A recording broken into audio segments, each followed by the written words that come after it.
वीतराग विज्ञान। नमो ताहि जाते भये अरहंतादि महान। करि मंगल करि हो महा ग्रंथ करण को काज। जाते मिले समाज सब पावे निज पद राज।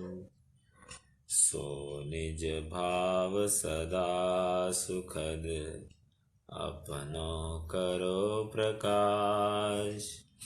जो बहुविधि भव दुख निको करिहै सत्तानाश।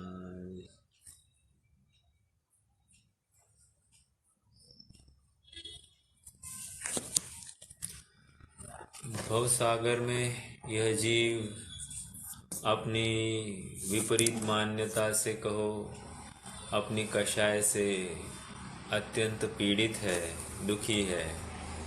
थोड़ी निंदा के अवसर आते हैं तो आकुल चित्त हो जाता है, और थोड़े प्रशंसा के अवसर आते हैं तो उसमें फूलकर पप्पू हो जाता है। परंतु ये विचार नहीं करता है कि ये प्रशंसा और ये निंदा मुझसे परे है, और ये हर जीव की ये व्यथा है कि वो इनसे बाहर निकल ही नहीं पा रहा है, और आए हुए प्रसंगों में ही इतना उलझ जाता है कि मैं सुखी होना चाहता हूँ या इन प्रशंसा और निंदाओं से भी मैं परे हूँ, ऐसा विचार करना ही भूल जाता है। और यही भूल वो ऐसे ही कैरी करता है, और अंत समय में भी कुछ सुधि नहीं रहती है। निष्कर्ष इतना ही है कि आया हुआ प्रत्येक प्रसंग हमारे लिए एक तत्व निर्णय, तत्व ज्ञान करने की एक अवसर लेकर आया है, और उसमें हम ना चूक जाए ये हमारी जिम्मेदारी है।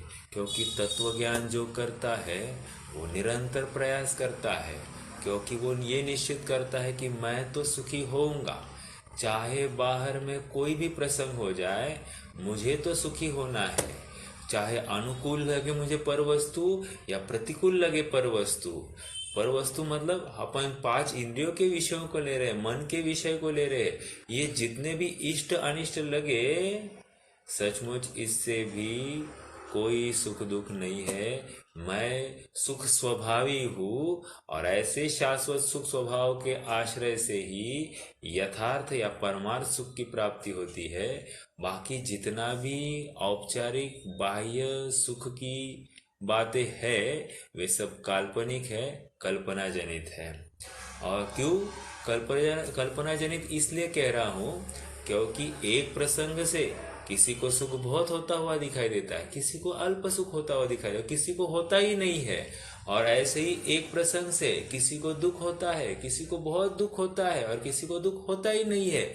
निष्कर्ष प्रसंग पर्याय ये सुख दुख का कारण नहीं है, उसमें हमारी किस प्रकार की रुचि या अरुचि है ये हमारे सुख दुख को निश्चित करेगी। अर्थात हमारी रुचि अरुचि वहां पर कार्यकारी है। और रुचि अरुचि मतलब मेरा मोह भाव, मेरा अज्ञान भाव, मेरी स्वरूप संबंधी असावधानी, यही मेरे दुख का कारण है। मोक्ष सुख और उसकी प्राप्ति का उपाय हम यहाँ से देख रहे हैं। पृष्ठ क्रमांक कहाँ आए थे हम?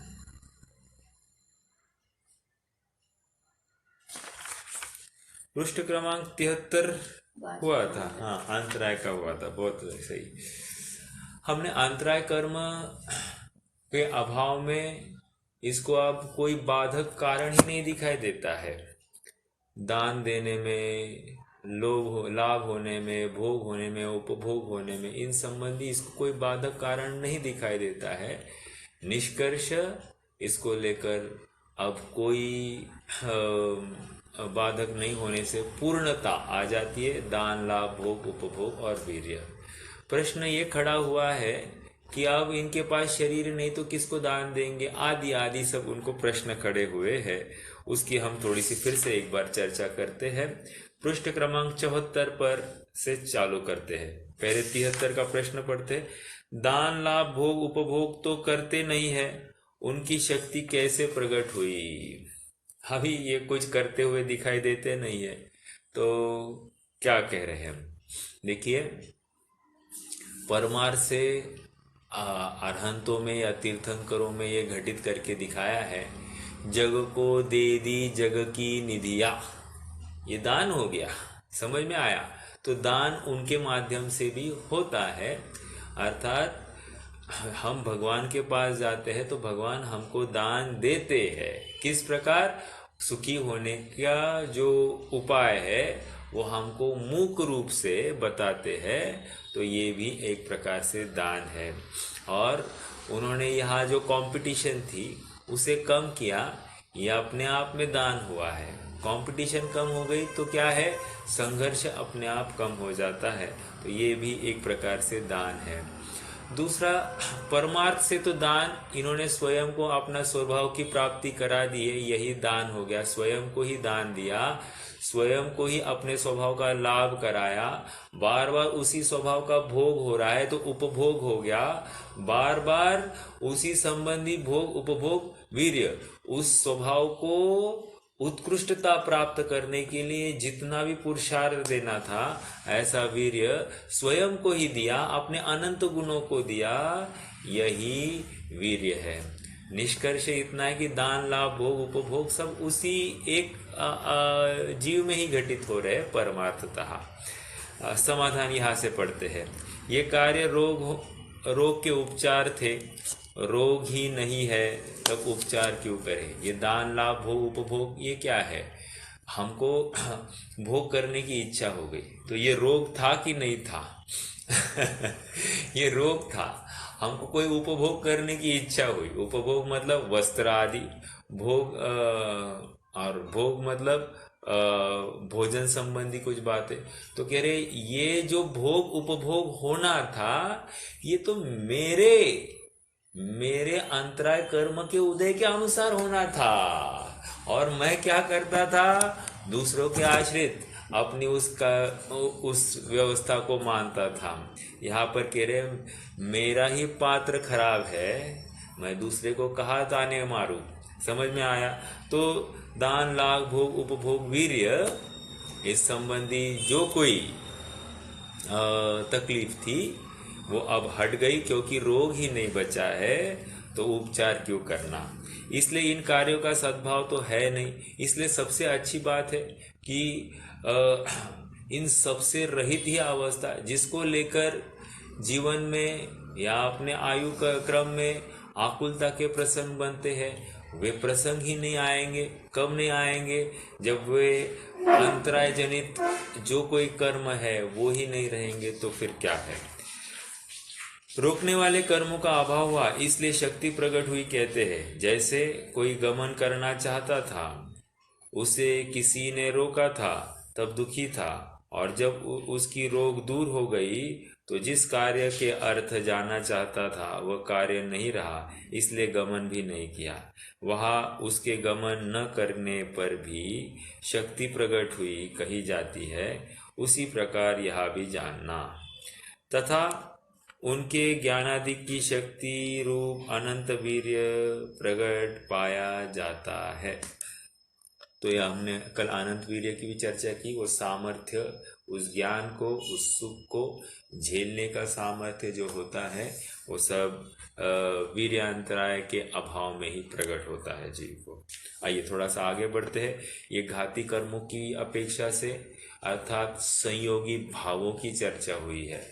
अर्थात संयोगी भावों को भी अपना मानना या संयोगी भावों का स्वयं को स्वामी मानना, ये भी इसका अपराध है, और उसको लेकर जीव को संसार परिभ्रमण करना पड़ता है। इसलिए वो कह रहे हैं कि संयोगी भाव ही नहीं करेंगे या अपने है ही नहीं, तो फिर संयोगी भाव होने योग्य सामने कोई संयोग ही नहीं है, तो फिर संयोगी भाव भी नहीं होंगे, तो अपने आप जीव को सुख प्रकट हो जाएगा। आइए अब अघाती कर्मों की चर्चा यहाँ से पढ़ते हैं। तथा अघाती कर्मों में मोह से पाप प्रकृतियों का उदय होने पर दुख मान रहा था, पुण्य प्रकृतियों का उदय होने पर सुख मान रहा था। परमार्थ से आकुलता के कारण सब दुख ही था। अब मोह के नाश से सर्व आकुलता दूर होने पर सर्व दुख का नाश हुआ, तथा जिन कारणों से दुख मान रहा था वे कारण तो सर्व नष्ट हुए, और किन्हीं कारणों से किंचित दुख दूर होने से सुख मान रहा था, अब मूल ही में दुख नहीं रहा, इसलिए उन दुख के उपचारों का कुछ प्रयोजन नहीं रहा। कि इनसे कार्य की सिद्धि करना चाहे, उसकी सिद्धि स्वयं ही हो रही है। अब वेदनीय की बात करेंगे। क्या कह रहे हैं? पाप प्रकृति के उदय में असाता का उदय या असाता होती है, और पुण्य प्रकृति के उदय में साता जनित बात होती है। तो कह रहे हैं ये साता और असाता ये हमारे अधीन है। फिर भी यहाँ पर कह रहे हैं कि पाप प्रकृति के उदय में सहज ही ऐसे प्रतिकूल संयोग वहाँ पर होते हैं और आकुलता के कारण बनते हैं, और पुण्य प्रकृतियों के उदय में अनुकूल संयोग बनते हैं और निराकुलता, कथनचित निराकुलता के प्रसंग बनते हैं। लेकिन किन्हीं कारणों से किंचित दुख दूर होने पर सुख मानता है, मूल में दुख नहीं रहा। और कह रहे अब क्या है, ये प्रसंग ही नहीं रहे, ना दुख का प्रसंग ना किंचित सुख का प्रसंग, ये सभी प्रसंग हट गए हैं। तो अब किसी को लेकर दुख होने की संभावना ही नहीं, तो अपने आप सुख में प्रवृत्ति हो जाती है, स्वयमेव सुख को प्राप्त हो जाता है। स्वयमेव कहकर अब कारण ही नहीं रहा। देखो ना, जैसे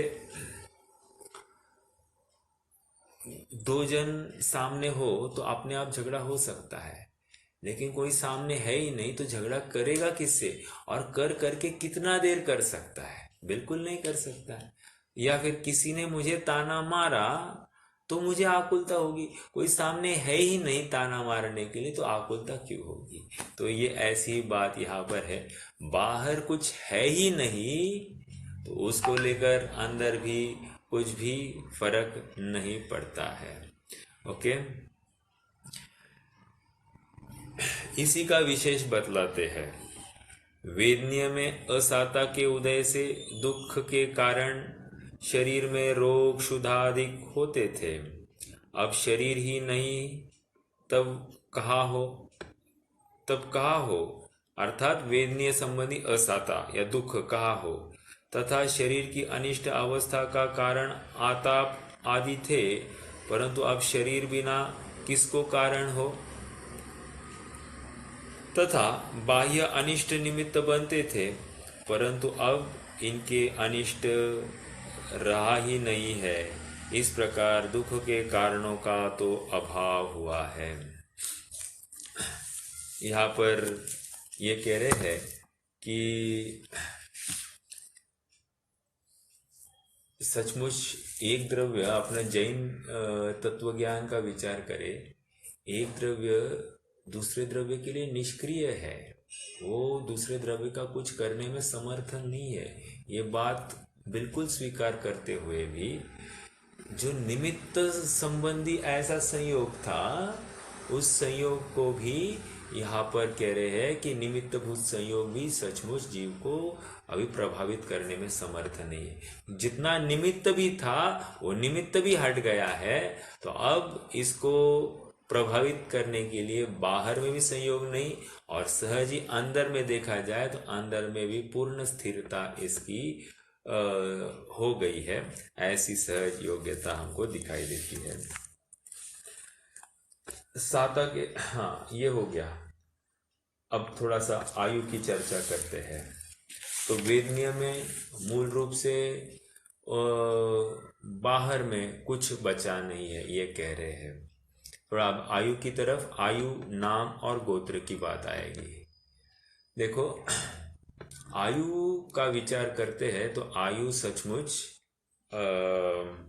यूँ कह सकते हैं कि एक संचालक है, क्योंकि वही डिसाइड करता है पूरा लाइफ स्पैन।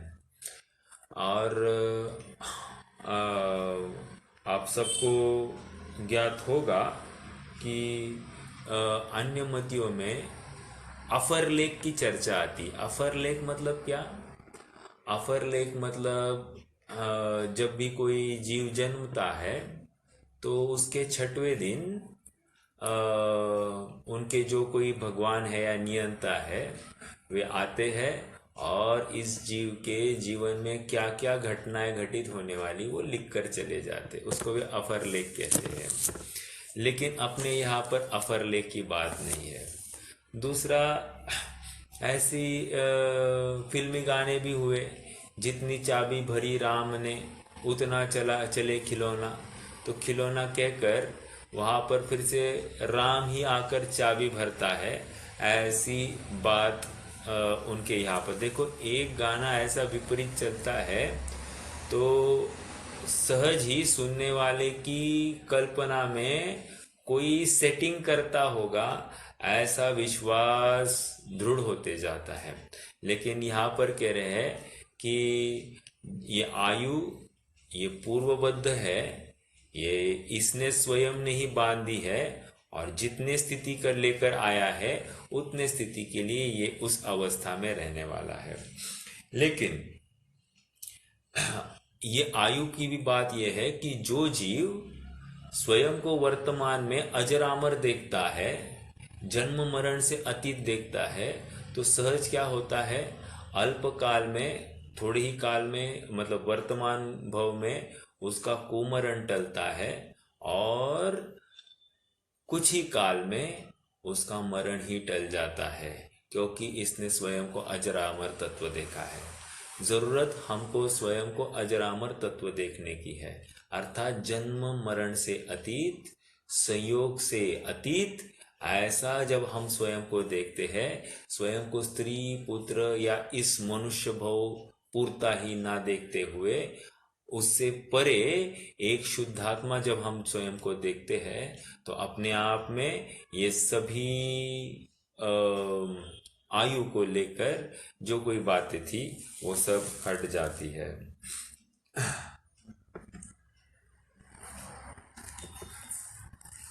हाँ, देखो ना, थोड़ा सा और विचार करते हैं। वैसे ये जो मनुष्य आयु, देव आयु, तिर्यंच आयु, ये पुण्य प्रकृतियां है। और नरक आयु क्या है? नरक आयु पाप प्रकृति है। तो वहाँ पर समझाते हैं, उदाहरण एक लेते हैं। उदाहरण, ठंड के दिन है, ठंड के दिन। ठंड के दिन में क्या होता है, ठंड ज़्यादा होती है और उसको लेकर रात्रि का स्पैन भी है ऑलमोस्ट 13 घंटे, तो रात्रि भी बड़ी होती है। और गर्मी के दिन है उससे अलग। गर्मी के दिनों में रात्रि क्या होती है, रात्रि छोटी होती है और दिन बड़ा होता है। हम रात्रि की चर्चा करेंगे। तो कह रहे हैं कि मान लीजिए ठंड के दिनों में क्या होता है, जाड़ा, जाड़ा मतलब सर्दी का मौसम बहुत गहरा होता है। तो इसको लेकर क्या होता है कि जीव को नींद भी ज़्यादा समय के लिए आती है, तो उसको उठाना पड़ता है। और जब उठाना पड़ता है तो उसको ऐसे लगता है कि अभी तो सोए थे, अभी तो सोए थे, कुछ भी नींद नहीं हुई, कुछ भी नींद नहीं हुई। ये ठंड के दिनों की बात हो गई। गर्मी के दिनों में ऐसा होता है कि इतनी गर्मी होती है कि इसको ऐसे लगने लगता है कि नींद ही नहीं आती है, या बहुत ही जागरूक नींद होती है। तो इसको लगता है कि कब सुबह हो जाए, कब सुबह हो जाए, कब सुबह हो जाए। अर्थात वहाँ पर थोड़ा भी रात्रि कटने की राह देखता है। ये तो दो उदाहरण दिए, एक गर्मी के दिनों का और एक ठंड के दिनों का। निष्कर्ष ये समझना है कि ठंड मतलब अनुकूलता देखना है यहाँ पर, और अनुकूलता में समय कैसे सरकता है ये पता ही नहीं चलता है, और प्रतिकूलता में समय कटने से कटता नहीं है, कब कटेगा ऐसे लगने लगता है। निष्कर्ष इतना ही है कि ये आयु की भी बात ऐसी ही है। जो शुभ आयु है, देव आयु कहो, मनुष्य आयु कहो, तिर्यंच आयु कहो, ये इतने सहजता से कट जाती है, या इतने जल्द जल्द कट जाती है कि जीवन के 50 साल 100 साल कब खत्म हुए ये भी पता नहीं चलता है। और नरक आयु इससे परे जो अशुभ आयु है वो कटते ही कटते नहीं, कब खत्म होगी ऐसी वहां पर अवस्था है। समझ में आ रहा है? तो ये आयु आयु में फर्क है। अब कह रहे हैं कि नरक आयु में तो साक्षात दुख है, तो वो तो चाहेगा ही नहीं। लेकिन मान लीजिए ये देव आयु, मनुष्य आयु या नरक आयु, तिर्यंच आयु को प्राप्त करता था, विशेष रूप से देव और मनुष्य को, तो थोड़ा सा सुख अनुभवता था।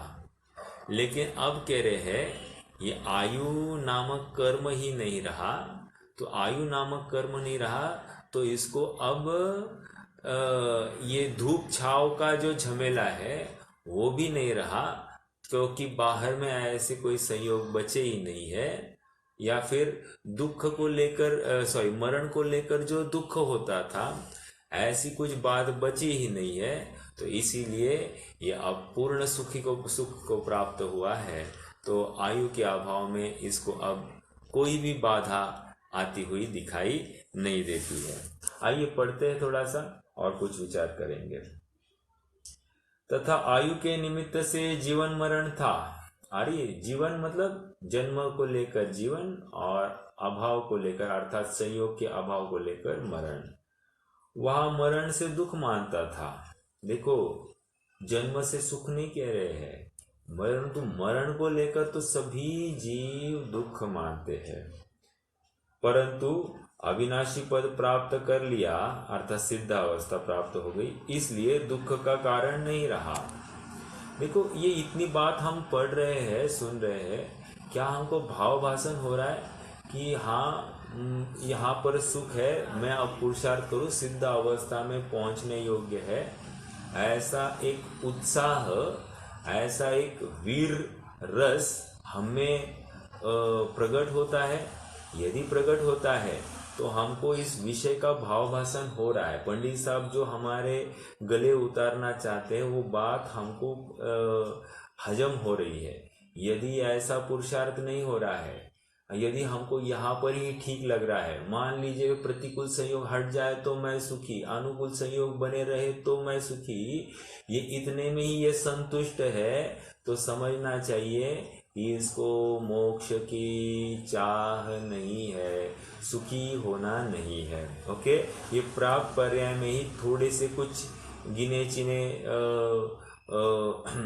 ऐसे टुकड़े जैसे डाले जाते हैं, कुत्ते के सामने जैसे हम टुकड़े डालते तो अपने आप पूंछ हिलाना लगता है, वैसी हमें थोड़ी सी अनुकूलता के टुकड़े हमारे सामने कर्म ने डाल दिए हैं और हम उसी में संतुष्ट है। ऐसा हो रहा है। तो क्या कह रहे हैं? अविनाशी पद प्राप्त कर लिया इसलिए दुख का कारण नहीं रहा, तथा द्रव्य प्राणों का धारण किए कितने ही काल तक जीने मरने से सुख मानता था। वहां भी नरक पर्याय में दुख की विशेषता से वहां नहीं जीना चाहता था, परंतु अब इस सिद्ध पर्याय में द्रव्य प्राण के बिना ही अपने चैतन्य प्राण से सदाकाल जीता है, और वहां दुख का लवलेश भी नहीं है। मतलब निष्कर्ष इतना ही है कि कर्म सहित यह जीव निश्चित रूप से दुख को प्राप्त होता है, और कर्म रहित जीव ये नियम से ये सुखी ही है। ओके, नौ द्वारे का पिंजरा तामे सुआ समाए, उड़ने को अचरज नहीं, अचरज ताम समाए। वहाँ पर सुआ की ये हमने 2-3 बार पहले भी उदाहरण दिया है, लेकिन फिर से इस प्रसंग में याद दिला दूं कि जैसे कोई तोता है, तोता द्वार खुले रहने पर भी, पिंजरे का द्वार खुले रहने पर भी भागता नहीं है। वो जैसा मूड है वैसे ही यहाँ पर कह रहे हैं कि ये जीव, इसको इतने अवसर मिल रहे हैं स्वयं को सुखी देखने के या सुखी अनुभवने के, ऐसा होते हुए भी ये बिल्कुल भी उन अवसरों में दरकार करता नहीं है कि मैं सुखी हो जाऊं, मैं किसी परद्रव्य के अधीन नहीं हो जाऊं। तो इसकी ही महामूर्ता है, और ये नियम से दंड को प्राप्त होगा। संयोगों के अभाव में दुख मानना और संयोगों के सद्भाव में सुख मानना, ये महा दुख की न्योता है। देखो एक उदाहरण देता हूँ। जैसे देखिए कि कोई परद्रव्य है, स्त्री पुत्र मकान आदि जितने भी है, ये मेरा कुछ कर सकते हैं, ऐसी जो कोई मान्यता ये जीव पालता है, ये तो मिथ्या है ही है। ओके, ये सहजता से स्वीकार भी हो जाती है कि ये परद्रव्य की बात नहीं है, लेकिन मैं पर का कुछ कर सकता हूँ या पर मेरा कुछ कर सकता है, ऐसी तो फटाफट हमको वैराग्य हो जाता है। लेकिन ये शरीर मेरा कुछ कर सकता है या मैं शरीर का कुछ कर सकता हूँ, ये उल्टी मान्यता इसकी टूटने से टूटती नहीं है। और जब तक ये ऐसी आसक्ति इस शरीर संबंधी बनी रहे, तब तक ये भेद ज्ञान को प्राप्त नहीं होगा। अर्थात स्वतत्व और परतत्व, स्वभाव और परभाव को भेद करके नहीं जानेगा। उनमें वज्र की दीवार है, एक द्रव्य दूसरे द्रव्य रूप नहीं होगा, पर द्रव्य स्वद्रव्य रूप नहीं होगा। ऐसा जब तक श्रद्धा या दृढ़ धारणा नहीं करता है, तब तक यह दुखी ही बना रहता है। और इसलिए जन्म को लेकर मैं जन्मा और मरण को लेकर हाय हाय करता हुआ ये सब संयोग छूट रहे, ऐसा देखकर तीव्र आकुल और तीव्र विभल होता हुआ ये अत्यंत अत्यंत दुख को प्राप्त होता है, संक्लेश को प्राप्त होता है। अर्थात पर्याय संयुक्त स्वयं को देखना बना। ओके, और ये विचार जब करता है कि जब प्राण ही नहीं रहे, एक मेरा चैतन्य प्राण है, उसके आधार से मेरा जीवन चल रहा है, अनादि से चल रहा है और अनंत काल तक चलेगा, तो फिर ये बीच में आने वाले जो कोई पड़ाव है अल्प अल्प काल के, जहाँ पर संयोग मिल रहे बिछड़ रहे, मिल रहे बिछड़ रहे, तो उनमें रुदन किस चीज का करना। हमने उदाहरण देखा था, जैसे एक साहूकार है, साहूकार ने किसी को कुछ कर्जा दिया है 10 साल के लिए, 20 साल के लिए। अब जिसने कर्जा लिया है वो होशियार कब कहलाएगा? जब उस कर्जा लेकर उसने उस कर्जे का निवेश इस प्रकार से किया कि उससे उसने दोहरा लाभ उठाया, और दोहरा लाभ उठाकर जब कर्जदार जिसने कर्जा दिया था वो अपने सामने आ जाए, तो ये प्रीति चित्त पूर्वक होकर उस कर्जदार का अवभगत करे और उसको उसकी राशि लौटा दे, और उसके प्रति बहुत बहुत धन्यवाद करे कि उसने अपने समय पर हमारी मदद की। ये तो लौकिक उदाहरण हो गया। सिद्धांत की बात यह है कि आयु कर्म ने भी हमको एक विशिष्ट काल के लिए ये मनुष्य अवस्था दी थी। अब जो कोई मनुष्य अवस्था प्राप्त करके उसमें स्वयं को अजरामर तत्व देखता है और इस बुद्धि का, इस ज्ञान का निवेश इस प्रकार करता है कि सर्व प्रकार से ये सुख को प्राप्त हो जाता है, स्व पर का भेद ज्ञान कर लेता है, तो इसने अपनी पूंजी को दुगना क्या चौगुना कर दिया। अब आयु कर्म फिर से आ गया है, लाओ भाई हमारी सब कर्म की सब स्थितियां, और हम अब हमारे इस सब बातों को ले जाने चले आए हैं। तो ये सहर्ष होकर सारे शरीर के प्रति का राग त्यागता हुआ, संयोगों के प्रति का राग त्यागता हुआ अपने स्वरूप में स्थिर हो जाता है। तो इसको शरीर बना रहे या छूट जाए इसकी कोई फिक्र नहीं, और इस प्रकार ये सुख को प्राप्त हो जाता है। उदाहरण तो बहुत सरल था, लेकिन इसका भाव भाषण, जैसे हमारी कल भी चर्चा हुई, भाव भाषण करते हुए हम ये स्वीकार करने की भरसक प्रयास करें कि मैं शरीर नहीं हूँ, मैं प्राण से युक्त नहीं हूँ, अर्थात द्रव्य प्राण से युक्त नहीं हूँ। एक मेरा चैतन्य प्राण, ये त्रिकाल अनादि निधन ऐसी मैं वस्तु, चेतन सत्ता और असंख्यात प्रदेशों का पुंज, ज्ञान आदि गुणों का धारी, ऐसी मेरी हयाती है। इनसे परे बाकी जितने स्पर्श रस गंध वर्ण वाली बातें हैं, या जो कुछ पुद्गल जनित अवस्थाएं है या संयोग जनित अवस्था है, ये सब पर है, पुद्गल है, और ये मैं नहीं हूँ, ऐसा जो विचार करता है वो नियम से सुख को प्राप्त होता है। तो आयु कर्म के अभाव की बात आ गई। अब नाम कर्म की चर्चा। तथा नाम कर्म से अशुभ गति एक, गति चार गति की बात है, आयु की बात हो गई, गति अलग है।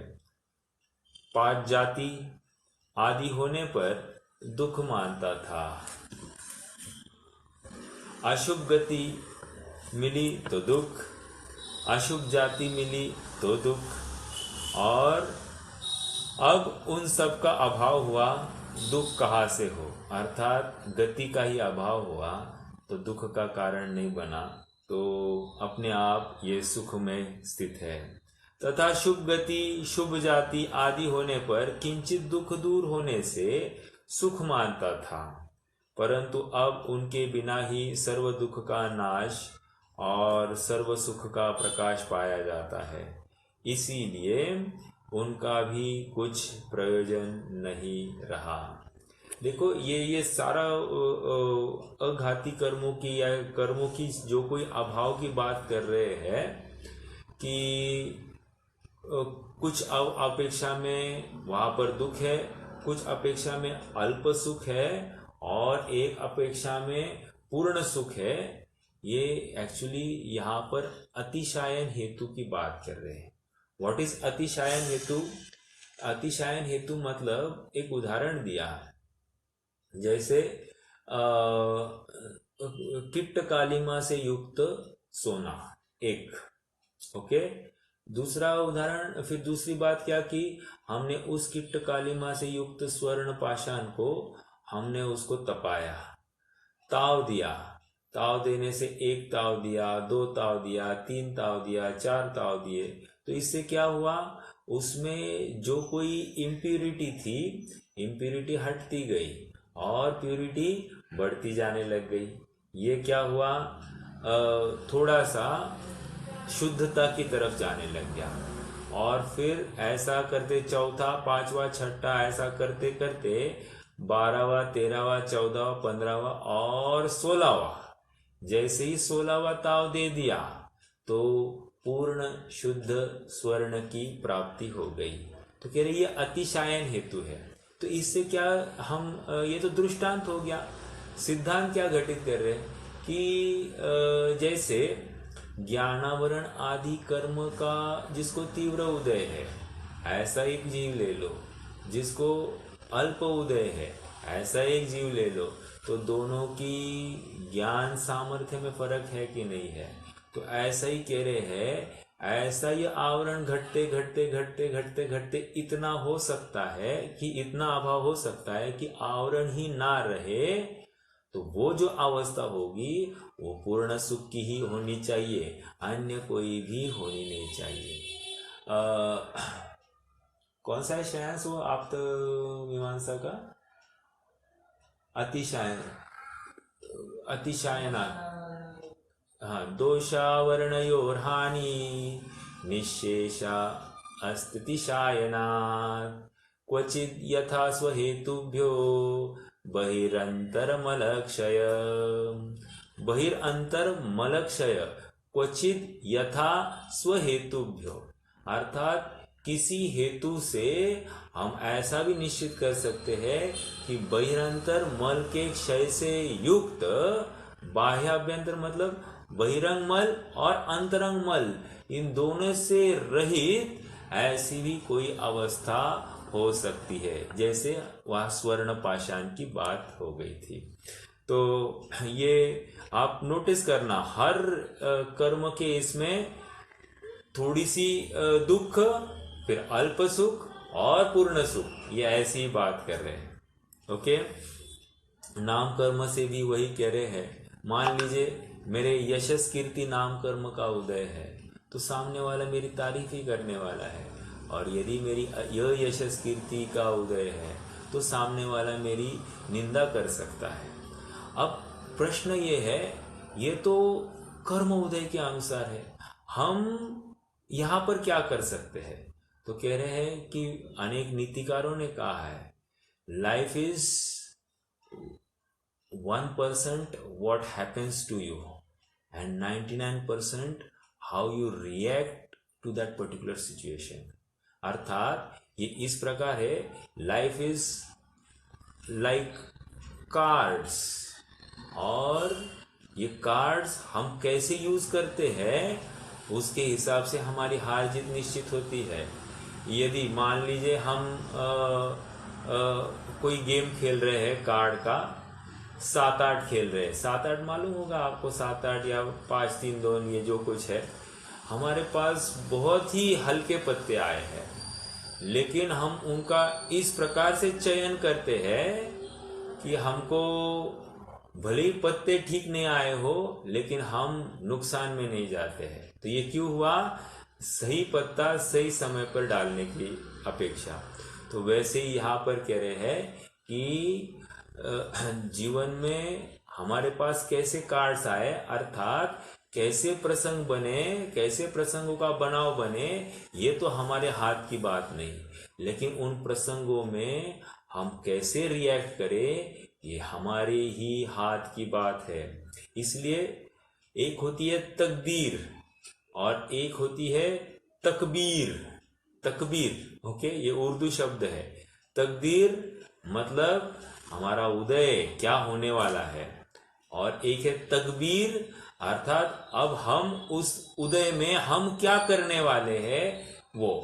अच्छी भाषा में कहे, तकदीर मतलब हमारे घाती अघाती कर्म, संयोग और संयोगी भाव, और तकबीर अर्थात हमारा पुरुषार्थ। समझ में आ रहा है? तो यहाँ भी यही बता रहे हैं कि हमारा पुरुषार्थ ही यहाँ पर जरूरी है। मान लीजिए कोई हमको कहे कि भाई तुम्हारे हाथ का कुछ भी अच्छा नहीं बनता है, तो हमारा जवाब क्या होना चाहिए? देखो, मैं प्रामाणिक होकर तो अच्छा बनाने का प्रयास करता हूँ, लेकिन सहज ऐसा ही मेरा उदय है कि इतना प्रयास करने पर भी किसी को अच्छा लगता नहीं है, तो अब मैं क्या कर सकता हूँ? पूर्व में ऐसा ही कुछ बंद हुआ होगा जिसको लेकर ऐसी अयशस कीर्ति का उदय है, और किसी को अच्छा लगना नहीं लगना ये सचमुच मेरे उदय के अधीन नहीं है, या मेरे क्रिया या कर्तृत्व के अधीन नहीं है, किसी सामने वाले के उदय के अधीन भी तो है ना। और वो तो उसमें स्वयं कर्ता भाव मानकर यदि दुखी हो जाए तो उसने क्या किया है?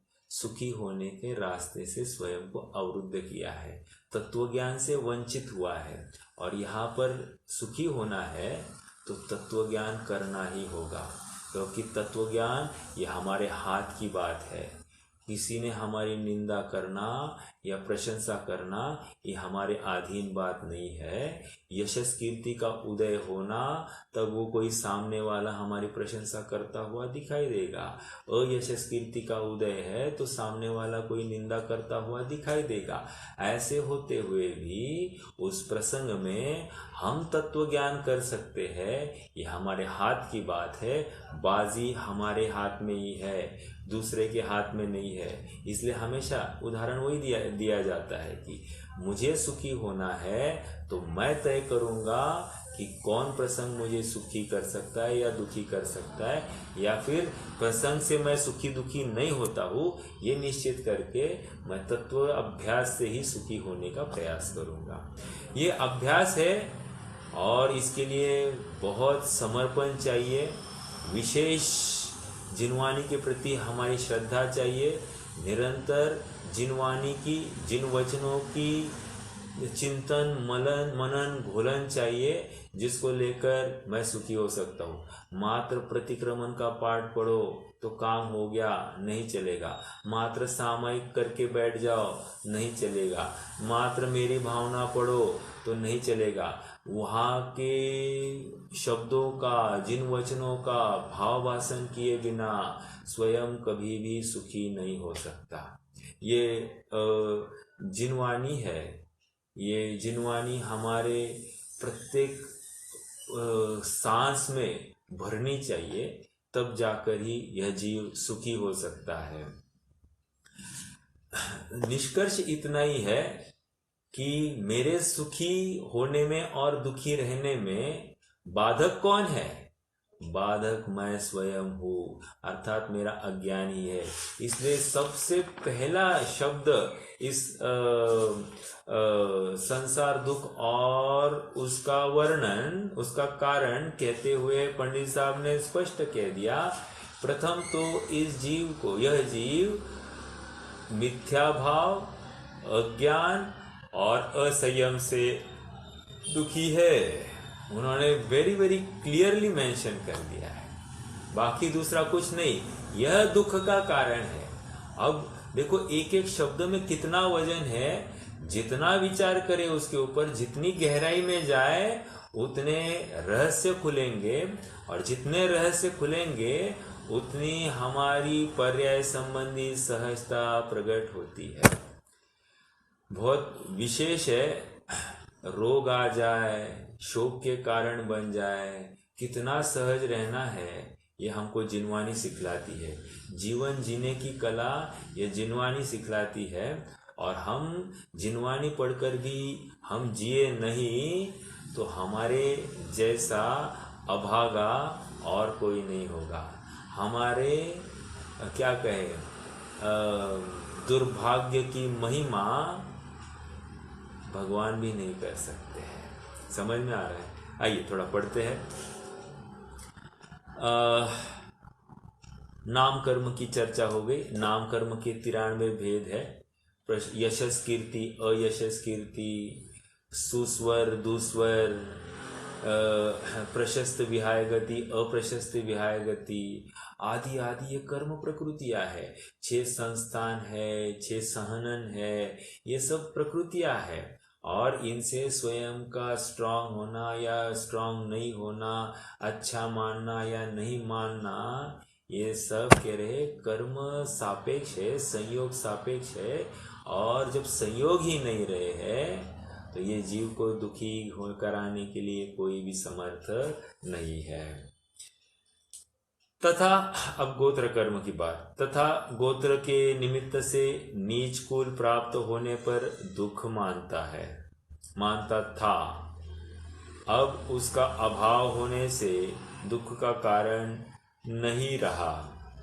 तथा उच्च कुल प्राप्त होने पर सुख मानता था, परंतु अब उच्च कुल के बिना ही त्रैलोक्य पूज्य उच्च पद को प्राप्त हो गया है, जहाँ पर कोई छोटा नहीं, कोई बड़ा नहीं, अगुरु लघु गुण प्रकट हो जाता है।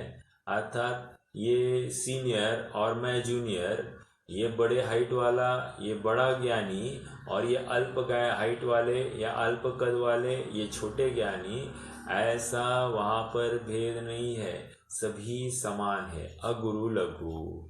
और ये गोत्र कर्म के अभाव में ऐसे प्रसंग हटते हैं। नहीं तो नीच कुल की प्राप्ति होना, उच्च कुल की प्राप्ति होना, ये एक्चुअली हालांकि द्रव्य गोत्र की बात कर रहे हैं, जहाँ पर नीच उच्च कुल की व्यवस्था होती है, क्योंकि ये मुख्यतया मनुष्य की अपेक्षा से यहाँ पर संबोधन किया जा रहा है। हाँ जी, आगे बढ़ते हैं। इस प्रकार सिद्धों के सर्व कर्मों का नाश होने से सर्व दुख नाश हो गया है। एक प्रसंग आता है जिनवानी में वीरसेन स्वामी का, और सॉरी जिनसेन स्वामी का, नॉट वीरसेन, जिनसेन स्वामी का प्रसंग आता है। और होता ऐसे कि एक दिन उनको शाम के समय में एकदम सभी जगह पर सन्नाटा छाया हुआ दिखाई दे रहा है घर में, और रोआ रोई चल रही है। तो वे अपने कह उठा एक बच्चा अपनी माँ से कि माँ, जब सुबह गाने चल रहे थे, अब यहाँ पर सन्नाटा क्यों हो गया है, क्या बात हो गई है? तो माँ ने कहा कि वो ऐसा ऐसा है कि एक लड़का मर गया है। तो मर गया है तो कह रहे हैं कि क्या, प्रश्न किया उसने, क्या माँ मेरा भी मरण होगा? तो माँ कहती है, बावले ऐसा कुछ मत बोल। क्यों, ऐसा क्यों कह रही है? क्योंकि उसमें अपनत्व है, उसके मरण तक की बात को स्वीकार नहीं कर रही है। तो उसने बहुत पूछने पर माँ ने कहा, हाँ मरण सबका एक दिन होता ही होता है। तो जिनसेन स्वामी इतने भयभीत हो गए, उन्होंने कहा, क्या माँ इसका मरण का अभाव करने का उपाय नहीं है? कह रहे नहीं है उपाय। नहीं, कुछ तो करो ना, कोई तो उपाय बताओ ना कि इसमें मरण का ही अभाव हो जाए। तो फिर माँ कहती है कि हाँ, ये मुनिराज यहाँ पर है, मुनिराज हमको उस मरण का अभाव करने का उपाय बताएंगे, और वे ही हमको सर्व प्रकार से समाधान करेंगे। और हुआ ऐसे कि ये मुनिराज के पास गए, उनके पैरों में गिरे और बहुत रोए, और उनको अमर होने का उपाय पूछने लग गए, और फिर दीक्षित हो गए। और दीक्षित होकर फिर हमको पता ही है कि क्या हुआ आगे।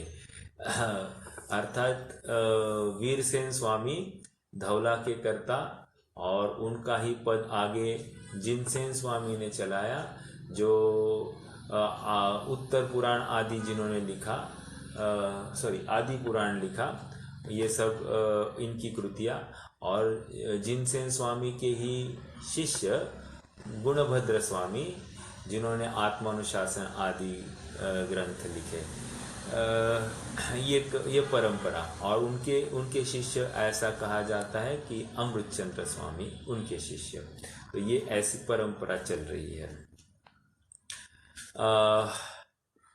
तथा गोत्र कर्म, ये इतनी बात मैंने क्यों कही? इतनी बात ऐसा है कि मैं मरण की जिसको भय हुआ है वो किस प्रकार जागरूक होता है, ये हम इतिहास के पन्ने को झांक कर देखते हैं कि फटाफट वो अपना आत्म कल्याण करने के लिए सारे सांसारिक प्रयोजन छोड़कर एक अपने आत्मा को ध्याने के लिए उद्यमी होता है।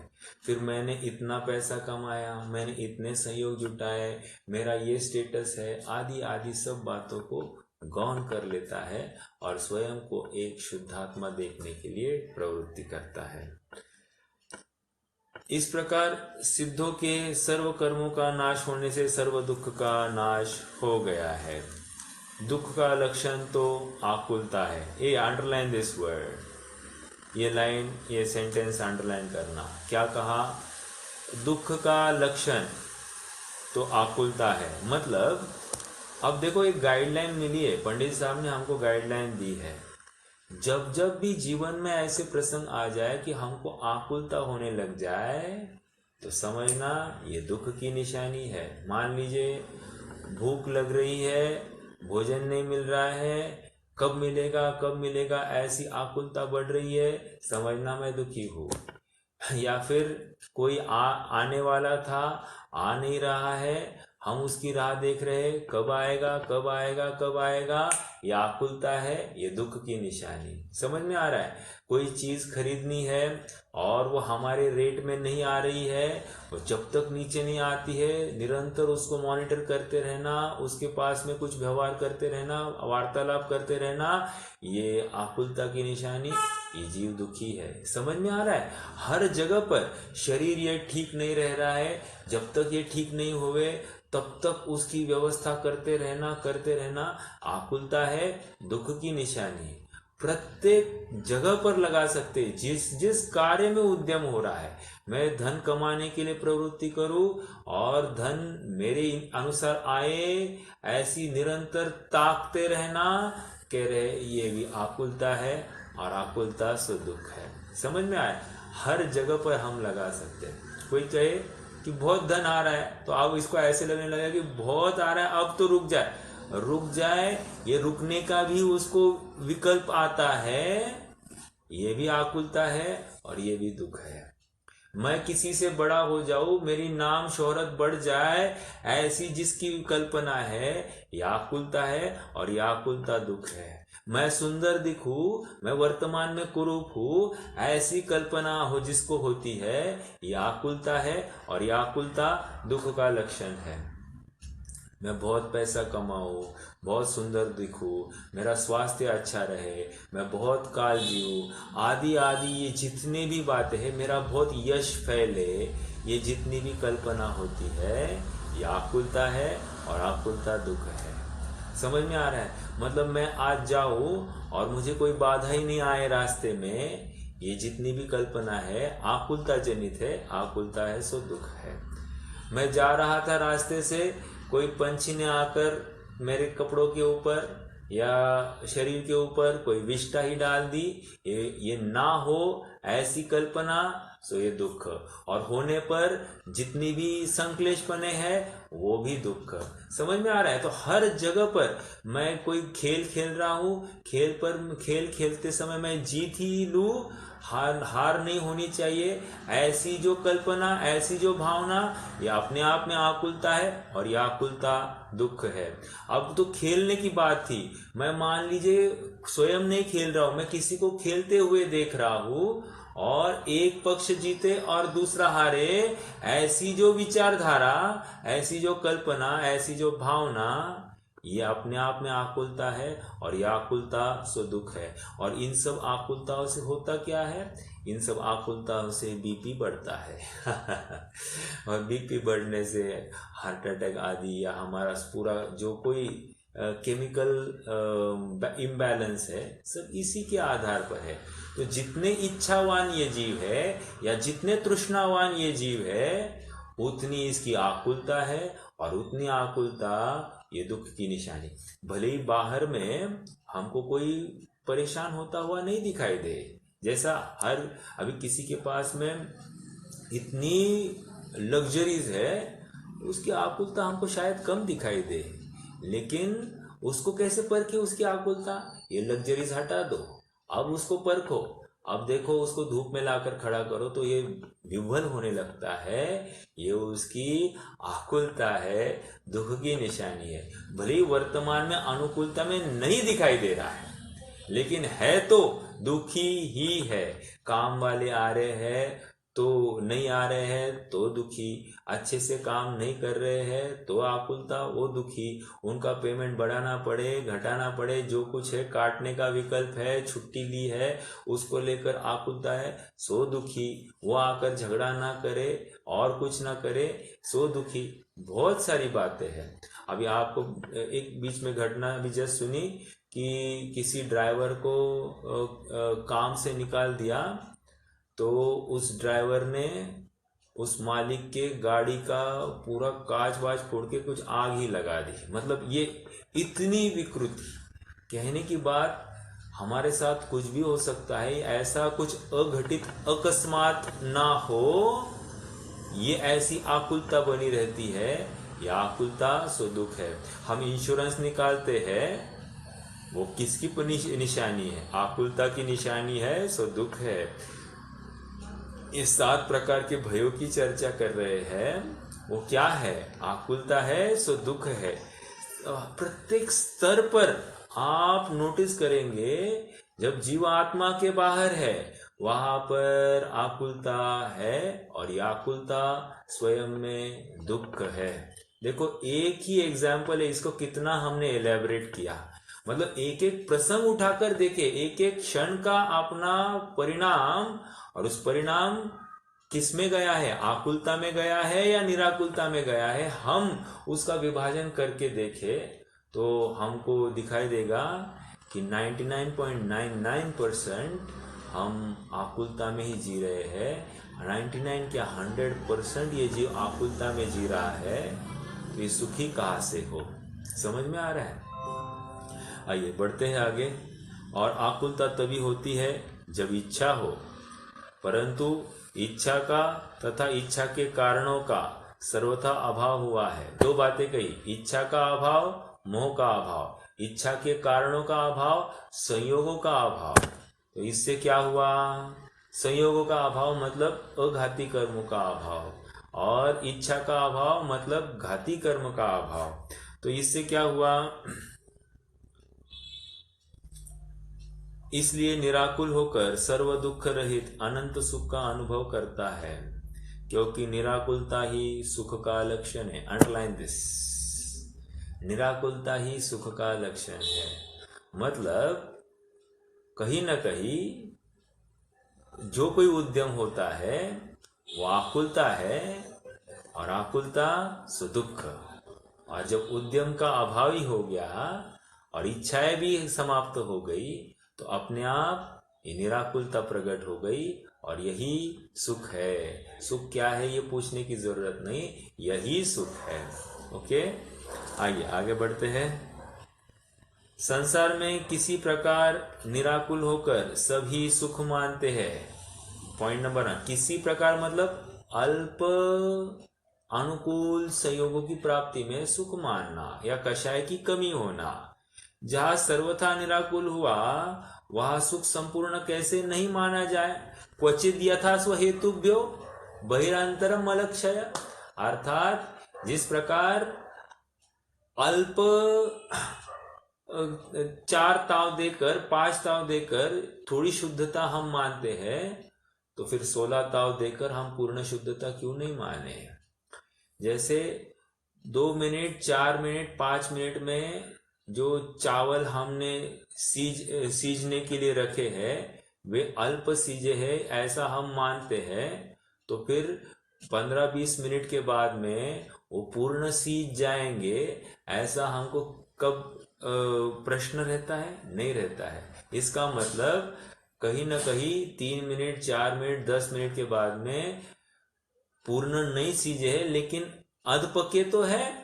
तो अध पका अपने आप में इसी का परिचय है कि कुछ पका कुछ अपका। ऐसे यहाँ पर कह रहे हैं कि अगर अल्प कषाय में या अल्प सुख में अल्प निराकुलता है, तो पूर्ण सुख में पूर्ण निराकुलता है, और वहां कोई भी कषाय नहीं है। समझ में आया? अतिशायन हेतु आप वहां पर आपके बुक में लिख सकते हैं, दिस इज अतिशायन हेतु। इस प्रकार सम्यक दर्शन आदि साधन से सिद्ध पद प्राप्त करने पर सर्व दुख का अभाव होता है, सर्व सुख प्रकट होता है। अब यहां उपदेश देते हैं कि अभी बहुत स्ट्राइकिंग वर्ड्स है, अपने जीवन में निरंतर इन बातों को हमारे स्मरण में ज्ञान पटल पर लाने का प्रयास करना। हे भाई, हे भव्य, देखो भाषा देखो कैसी है, मतलब कितने अहोभाव आ रहा है उनको। जैसे हम ये जिनवानी पढ़ रहे हैं, वो हमको प्रत्येक साक्षात हमको सिद्ध समान देख रहे हैं, अर्थात उनको इतने भद्र परिणामी हम और आप दिखाई दे रहे हैं, इसलिए कह रहे हे भाई, हे भव्य। ऐसा भाषा कितनी सुमधुर है। हे भाई, हे भव्य, तुझे जो संसार के दुख बतलाए, सो वे तुझ पर बीतते हैं या नहीं। मतलब अभी हमको इतने जो कोई रोग का निदान हुआ और रोग के निदान में जो जो तकलीफें हम फेस कर रहे हैं, क्या सचमुच फेस कर रहे हैं कि नहीं, ये स्वीकार है कि नहीं। वह विचार, सोचो, आप सोचना, ये यही है, ऐसा भी फिर से कंपलसरी नहीं बोल रहे हैं, इसका तुम विचार करना। क्यों? क्योंकि फिर से बाजी हमारे हाथ में ही रखी है। विचार करो, विचार करो, क्योंकि विचार करना ये मनुष्य की परम संपत्ति है। और जो विचार से रहित ही हो गया, तो उसको मन भी नहीं मिलेगा भविष्य में, और जिसको मन नहीं मिलेगा उसको अपना आत्म कल्याण करने का अवसर नहीं मिलेगा। कर विचार तो पाम, मैं दुखी हूँ ऐसा विचार करेगा तो सुखी होने के लिए प्रयास करेगा। मैं दुखी हुई नहीं ऐसी प्रतीति ही जिसको नहीं है, वो अपनी दिशा क्यों बदलेगा। जैसे मैं किसी गंतव्य की तरफ बढ़ रहा हूँ, लेकिन वो गंतव्य विपरीत दिशा में है, तो कितनी तेजी से बढ़ूं उससे क्या लेना देना। जब तक मैं मेरी दिशा बदलता नहीं हूँ तब तक, और यथार्थ दिशा ही, यथार्थ मार्ग पर ही मुड़ता नहीं हूँ, तब तक मैं कैसे गंतव्य तक पहुंचूंगा। तो मैंने जितने भी यत्न किए हैं वे यथार्थ तभी होंगे जब मेरी दृष्टि मेरे गंतव्य पर होगी और मेरा कर्तृत्व गंतव्य के पहुंचने के अनुसार ही हो। यदि कर्तृत्व मेरा गंतव्य से विपरीत हो, भले ही दृष्टि गंतव्य पर है, वो कहवत की दृष्टि है, मैं गंतव्य तक पहुंचने वाला नहीं हूँ, मैं यहीं पर अटक कर रहने वाला हूँ। तो कोई अपने कुछ क्रियाओं में संतुष्ट होगा, कुछ अपने ज्ञान कला में संतुष्ट होगा, लेकिन वो गंतव्य तक नहीं पहुंचेगा। जो क्रियाओं से परे होता है, जो पर्याय से मूढ़ नहीं रहता है, उस या पर्याय से विमुक्त होकर सा विद्या या विमुक्त है, अर्थात अपने आत्मा को ही विद्यावान जानकर उसमें ही जब स्थिर होता है तो अपने आप वो मुक्ति को प्राप्त हो जाएगा। तथा सिद्ध पद प्राप्त होने पर सुख होता है या नहीं, उसका भी विचार कर। मतलब हर एक तत्व की बात कर रहे हैं, आश्रव तत्व है या नहीं है ये विचार कर, और वर्तमान में तेरा कौन सा तत्व चल रहा है इसका भी निर्णय कर। दूसरा, गंतव्य जहां पर पहुंचना है, जिसकी तुझे तलाश है, वो तत्व कैसा है इसका भी विचार कर। दो बातें हैं और दोनों बातें जरूरी है। अगर एक बात ही स्वीकार करे, दूसरी बात स्वीकार ना करे तो भी पहुंचेगा नहीं। तो इसलिए मात्र आश्रव तत्व विचार करे और मोक्ष तत्व का ही निर्णय ना हो, तो फिर आश्रव तत्व को स्वीकार करके भी उसको गंतव्य मालूम नहीं, तो फिर से कोई विपरीत उसको ढालने वाला या भ्रमित करने वाला ऐसा कोई भी संयोग मिल सकता है, या स्वयं भ्रमित स्वयं से हो ऐसा भी हो सकता है। जैसा कहा है वैसा ही प्रतीति तुझे आती हो, तो तू संसार से छूटकर सिद्ध पद प्राप्त करने का हम जो उपाय कहते हैं वह कर, विलंब मत कर। यह उपाय करने से तेरा कल्याण होगा। यह नर भव फिर मिलन कठिन है, जो सम्यक नहीं होवे। यह नर भव अत्यंत दुर्लभता से प्राप्त हुआ है। हमने मनुष्य गति कितनी दुर्लभ है ये देखा है, और इसमें अति पुंज प्रसंग से शुभ देह मानव का मिला, तो भी अरे भव चक्र का फेरान एक कभी टला। ऐसा विचार हम डेली बोलते तो है, लेकिन भाव भाषण नहीं होता है, और उसके अनुसार हमारी दिन की एक भी क्रिया नहीं होती है। बस क्रिया कांडी होते हैं, लेकिन वहां पर जीव कांड नहीं हो रहा है, क्रिया कांड करके कुछ काम नहीं होने वाला है। ओके, जीव के आश्रय पूर्वक ही यह जीव सुखी हो सकता है, ऐसा दृढ़ विश्वास और निर्णय हम करें। बहिरंग में जितनी भी क्रियाएं कर रहे हैं वे कदाचित खेद पूर्वक हम करें, लेकिन आत्मा में जाने के लिए निरंतर उत्साहित रहे। नो मैटर मेरी अब कौन सी अवस्था है, कितने दिन बाकी है, मुझे कितने रोग से मैं ग्रसित हूँ, या मेरा उम्र कितनी है, इसको हम गौन करें। बस मुझे सुखी होना है, ऐसा दृढ़ विश्वास, दृढ़ इच्छावान हो जाए तो हमारा भी कार्य होगा होगा होगा।